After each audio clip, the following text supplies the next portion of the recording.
This is The Camp with Zach Heilprin and the Athletics' Jesse Temple. Yes, welcome into The Camp. I'm Zach Heilprin. That's the Athletics' Jesse Temple. After the bye week, the Badgers are back to work. Got a chance to talk with Luke Fickell this morning, and plenty to get to for sure. I think, Jesse, we probably need to start with the breaking news out of Iowa City. Cade McNamara, down, not on the depth chart. Guess who the starting quarterback for the Iowa Hawkeyes is going forward? Sounds like it may be one Deacon Hill. Deacon Hill is a starting quarterback in the Big Ten, as predicted by Zach Heilprin in spring of 2022. Now, I'm not going to take a victory lap because I said it was going to be Wisconsin's starting quarterback at some point.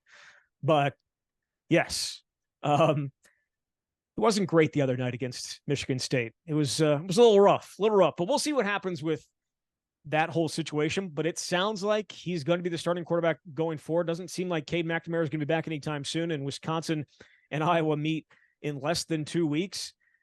That's going to be a scene. Of all the quarterbacks that have left, the one to come back that never had a chance of playing at Wisconsin is now going to be leading a Big Ten team back into Camp Randall Stadium. It's a little funny, but I'm looking forward to it. Iowa is not a very good team. The Big Ten West, not a very good conference, or I should say division, but it is what it is. We had a great time last Thursday night out at Monk's with Tanner Bortolini. If you haven't seen that, Temple and Heilprin, you can't see it, but if you want to listen to it, you can find it wherever you get your podcasts. We talked to him about a lot of different things, including whether it be a failure if they didn't win the West. I know this is a topic that we talk about every week, but I feel like even after this weekend, after watching some of these games, kind of feel that same way. It would be a failure if they don't. I'm only pausing because I can see all your TVs in your in the reflection. So what? All right. I didn't know if you were aware or cared. Andy Reid looking good. I don't care. Okay. I keep saying this week after week that it would be a failure, and I feel more confident in that now because the West Division is terrible. Sorry, did that mess you up? No, hey, it's all good, man. It clearly messed you up. It clearly was affecting you more so than it was affecting me. I'm trying to keep my eye out for breaking news because, again, while I spend most of my time covering Wisconsin, it's not the only thing I cover. And so trying to keep an eye out for anything that may be happening in the sports world, that's what I was doing in this moment. But apparently it was affecting your ability to do the show. So I will stop watching that and hope that nothing breaks in the meantime. No, I didn't think you were going to include this in the episode. Oh, I'm including it all. I'm including it all in there. All right. Well, I learned a lot about Aaron Rodgers. Looks good in his mustache, and Andy Reid is looking good in his Chiefs gear. Yeah. Sorry, got a little distracted. West Division sucks. That's just where we're at. Nobody's good. Wisconsin has played one conference game and is the only team that is undefeated in conference play in the West Division.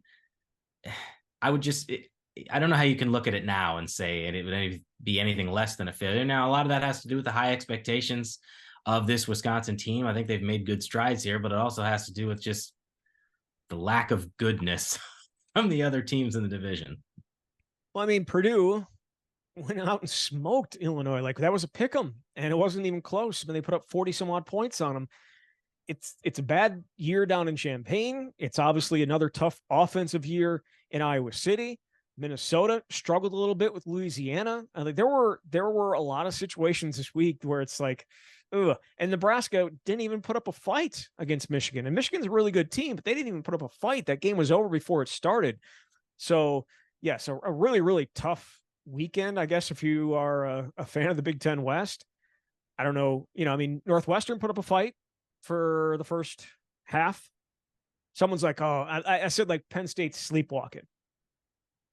Someone's like, no, their defense is really playing really, really well. I'm like, okay. It ended up being 41-13. So Penn State was clearly sleepwalking in the first half, just like everybody does walking into that stadium. But Wisconsin has a huge opportunity. And I think that I thought they had a huge opportunity before the season just based on some of the other teams in this league, but I didn't think it would be like this. I didn't think it'd be this bad. And so again, Wisconsin's far from perfect. They have warts that we'll surely talk about, if not this show, then maybe the next show leading into Saturday against Rutgers, who can run the ball, and Wisconsin's not necessarily stopped the run overly well this year. But it'd be a huge failure if they didn't. It would be. And I just don't look at any of these other teams and say, gosh, yikes. And it's not like in Wisconsin's crossover games, while Rutgers, I think, is a better team than what people are giving them credit for, the crossover games are against Indiana, who may be the worst team in the conference, and obviously Ohio State at home. So their crossover games are really favorable, and they get some tough teams in Madison as well, like Iowa at home. So yes, failure. But again, as you have alluded to every time we've talked about this, we talk about this every show, and we're going to continue to talk about it because it is what it is. So, all right, moving on. Wisconsin, a couple of news and notes from Luke Fickell's press conference. Obviously, Chez Mellusi's season is likely done. He's out indefinitely.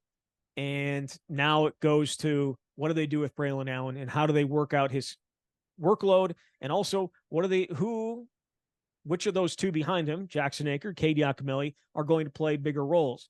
It sounded like, after talking with Luke Fickell, that you could see both of them with increased roles this week. What did you gather from Luke Fickell's comments? Well, I asked him, I said, Chez was averaging about 13 carries a game. What do you think is going to happen here, with whether it's a combination of Jackson and Cade, and how do you manage Braelon's workload, knowing full well he's got a history of injuries and you want him for the full season? I think right now, I'm sure they've had an entire week to discuss the plan, but one of the things Luke said is we're going to see kind of how both those guys handle it. And it could be each of them playing in some capacity. I certainly think Jackson comes in here with the advantage, given where he was towards the end of fall camp. We saw when there was some injuries to Chez in fall camp that Jackson was the second running back in there. And Luke even talked about Cade got a lot of those looks in spring ball. When they got to fall camp, they kind of wanted to see what Jackson had. Now, that doesn't mean Cade won't be a factor in this, but I think Jackson is, to me, the number 2 back. And then I don't know how much we'll see Cade, but they have different skill sets. Jackson, to me, is more of a power type of back. That's why he was a fullback, even though he has played running back. And Cade has a little bit more speed and shiftiness, so maybe you use both. But one of the things that Luke said is he doesn't feel like the plan is going to significantly change in terms of maybe distribution of carries, but also I think Braelon's going to have to carry a little bit more. He has not averaged a ton of carries, and some of that's been mitigated by the pass catching opportunities that he's had. So it's really a delicate balance that this coaching staff has to deal with for the next 8 regular season games, because there's no more buys available. You need Braelon to have a successful season. You don't want to overwork him, but Braelon and Chez were one of the best running back duos in the country. So I think there's at least some drop off with the next guys, but we've got to wait and see what they have to offer. Look, I like Jackson Aker, I like Cade Giacomelli. Chez Mellusi was a huge part of this offense and a huge part of what they were doing and the success that they had. I mean, he offers a little bit of something different than Braelon did to this point in what he, his ability to get to the edge, it just feels like he's a fit naturally for this offense. Like, he was a very, very important piece to this offense, and losing him for the year is going to is a huge hit. And I know you're not going to replace it with those two guys. You're just not. And giving the ball to Braelon more, I don't know necessarily that that's a good thing. You're going to lose, you're losing something here, and you can't replace it. They don't have the guys to replace it. Now, in terms of actual numbers, in terms of like the carries that those guys are getting, obviously they're going to go up. But in terms of what Chez brings, I don't think there's not a player in this team right now that could replace what he gives them on the field. Chez was in the midst, to me, if it's the best season of his career. And I realized that in 2021, he was the starter until he got hurt. So maybe the carries weren't where they were before, but just in terms of everything he was bringing to the table, he looked fast, he looked physical, he was so sharp. He was just the perfect blend for this kind of offense, to the point that I think you and I were both getting questions about whether he was a better fit or should be getting more reps than Braelon. Now, as I said before, you needed both of them because they're so talented, even though they do a little bit different things. So absolutely, it's a tremendous loss.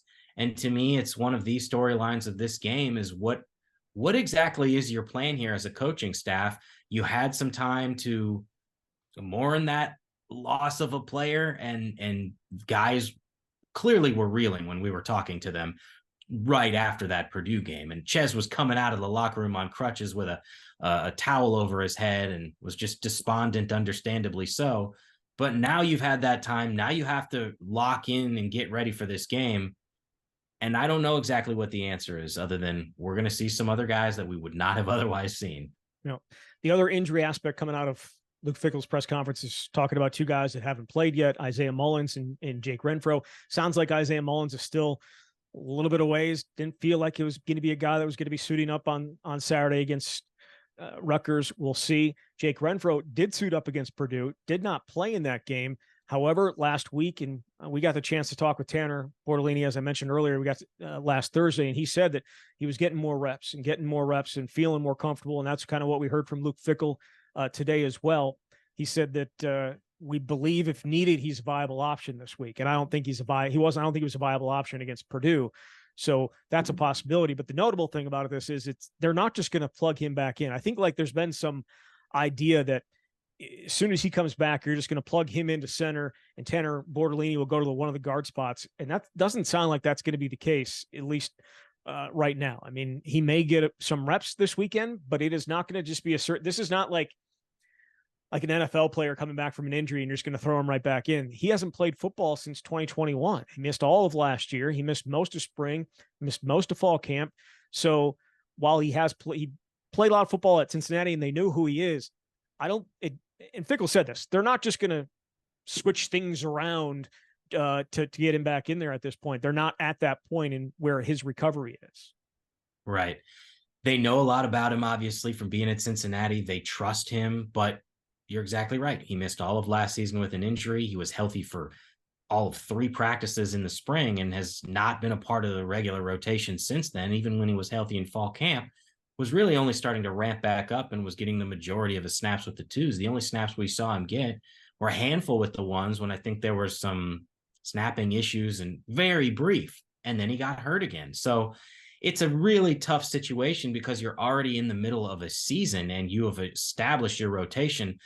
I didn't think going into the season they would have just 6 players on the offensive line that were regular guys, but it's worked out because what they've been able to do is throw Trey Wettig in there for a series at left guard, throw him in there for a series at right guard, so you can consistently rest Joe Huber and Michael Furtney, but your tackles are playing a lot of snaps, and obviously so is Tanner Bortolini. In an ideal world, you would have 7 for this kind of offense, but Luke talked about maybe there are going to be some situations where you can work him into a game, but absolutely, you're right, Zach. This is not like, well, we're just waiting to get to week 6. And when they play Iowa or Illinois, Renfro's going to be our guy. We're going to move Bortolini back to guard. Somebody else is going to be moved out of the starting rotation, and we're just going to go with 7 guys.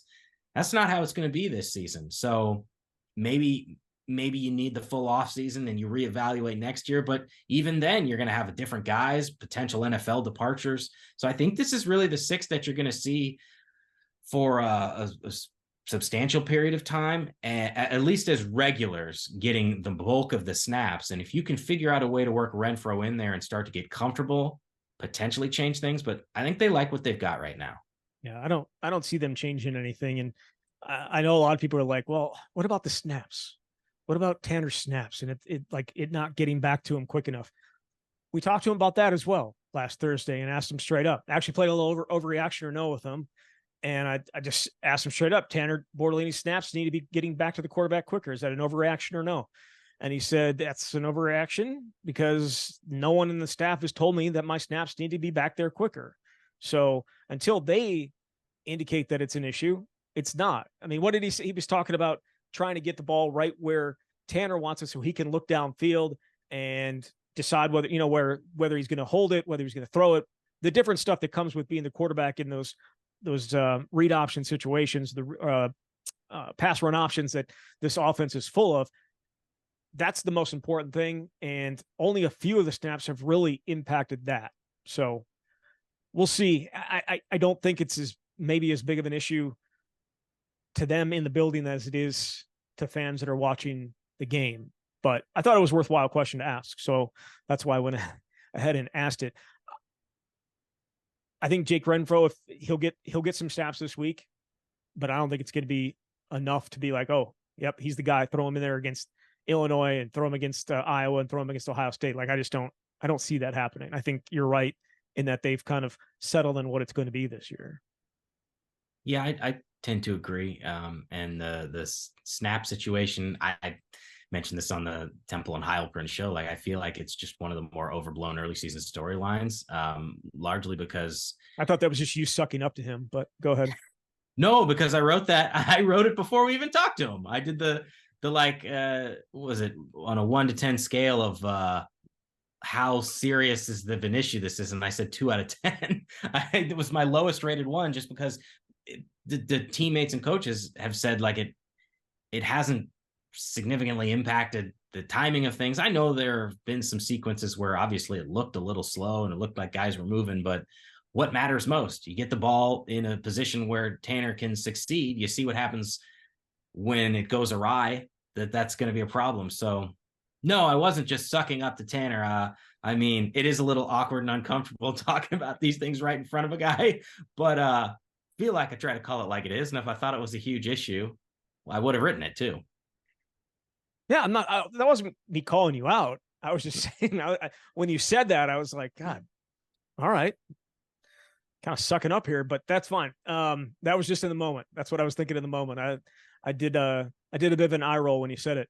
You didn't see that, but I did when he said it that night. Either way, the other thing that was interesting to me coming out of that, and I don't know if we have a better idea about it, but Maema and his playing time. Do you have a better sense of why he didn't play? I thought he gave a little bit more to it, but it's not like. So what he said was Purdue and the way that they were spreading them out led that he thought Jake Chaney was in a better spot for that.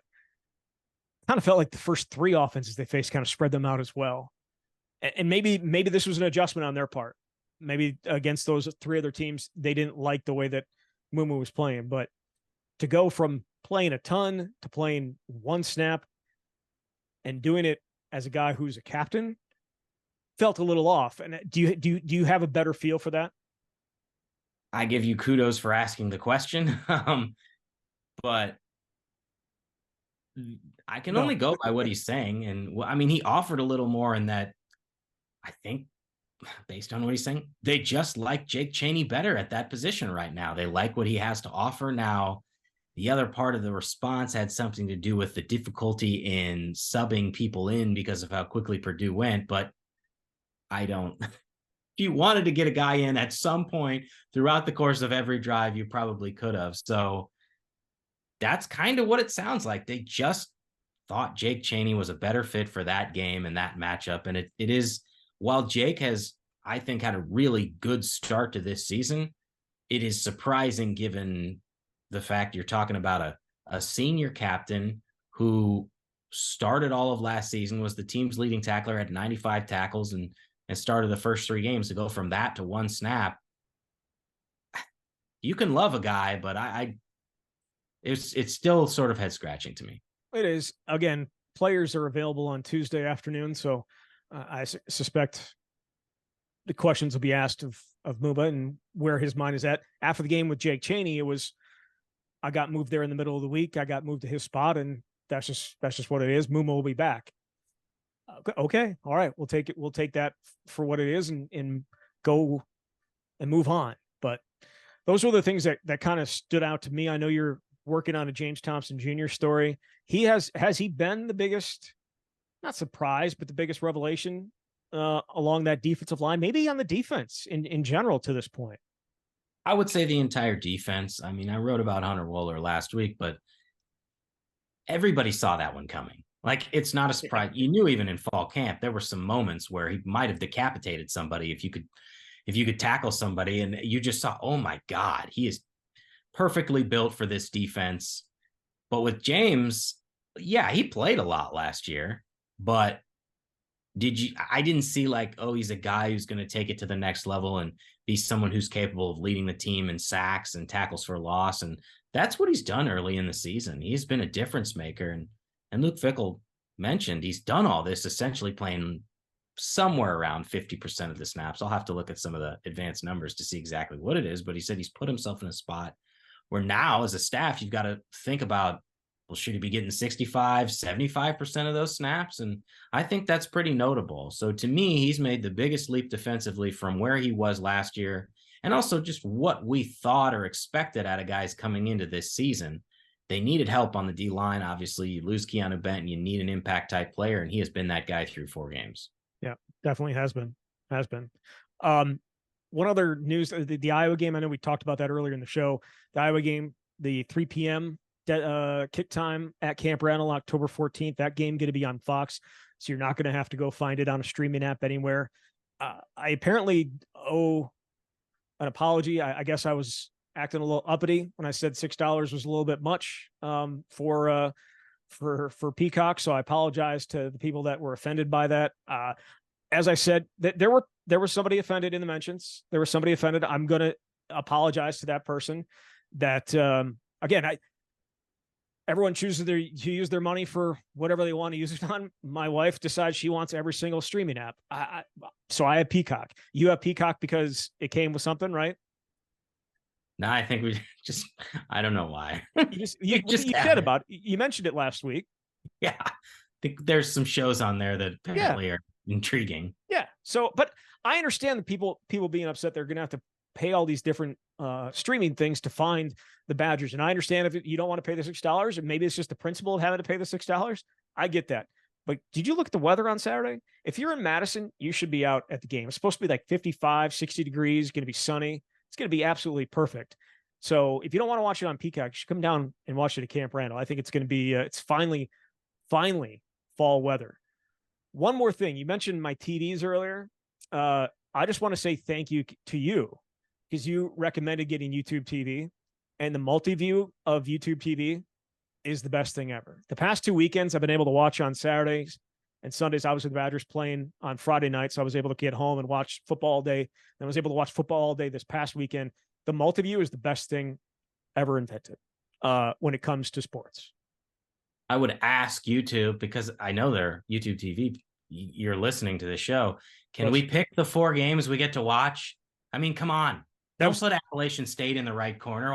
Can I have 4 top 25 matchups of my choosing? Right. That was my one complaint. I'm a huge fan of the multi-view, but let me choose it, because there was on Saturday, I don't know why I wanted to watch Minnesota, but I kind of wanted to watch Minnesota. They were playing Louisiana, but I also wanted to watch, Florida and Kentucky and some of the other games that were, USC and Colorado. Like I wanted to watch all those games, but I wanted another Big Ten game to go along with Penn State, Northwestern. And instead I had to watch, I think it was Syracuse and somebody. So yes, allow us to pick it. And it may be the greatest. I mean, it's the greatest invention of all time. I went into this just having it for 3 weeks because I didn't have ESPN on Spectrum there for a while, and now I can't get rid of it. So thank you for that additional money that I'm paying out to watch sports.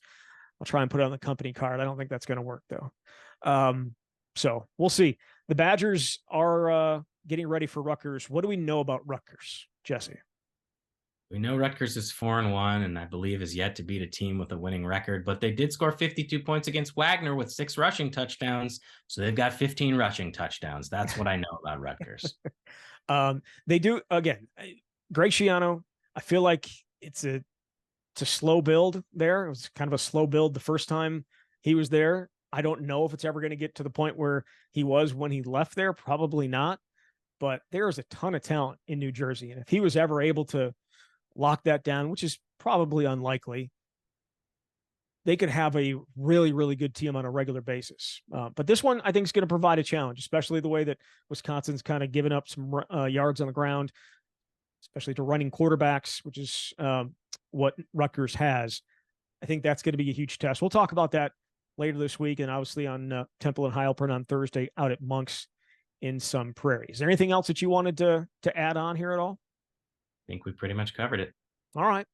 Thank you very much, Jesse. Thanks, Zach. All right, there he is. Jesse Temple from The Athletic. You've been listening to The Camp.